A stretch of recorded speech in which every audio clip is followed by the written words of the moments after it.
আমরা এখন দাঁড়িয়ে আছি প্যাটারসন ওয়াটারফলসের সামনে। ইনি হলেন আলেকজান্ডার হ্যামিল্টন, যিনি কিনা এই পিটারসন ফলটি প্রথম খুঁজে পান।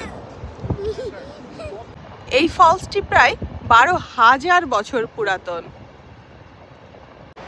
এমনকি এটা কিন্তু নায়াগ্রার পরেই second largest fall by volume.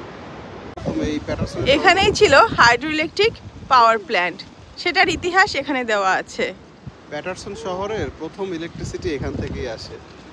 আচ্ছা, হাইড্রো ইলেকট্রিক পাওয়ার প্ল্যান্ট। এটা ছিল সেই প্ল্যান্ট।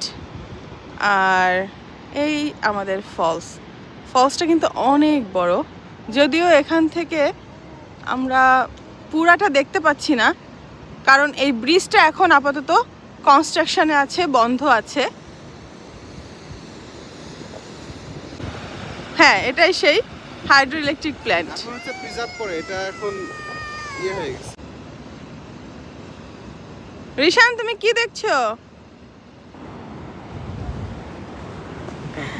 আমরা যেহেতু উইন্টার টাইমে এসেছি তাই এখানে অনেক ঠান্ডা, বাট আজকে সানি ওয়েদার হওয়াতে ঠান্ডাটা একটু কমই লাগছে।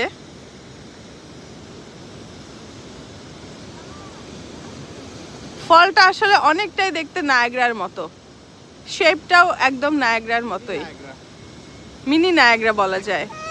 অনুভূতি কি? কে এসেছে ফলস দেখতে? আমাদের মিনি সাত্বিক। ফলসটি প্যাজাইক রিভার থেকে এসেছে। 2011 সালে এই ফলসটিকে ন্যাশনাল পার্ক হিসেবে ঘোষণা করা হয়।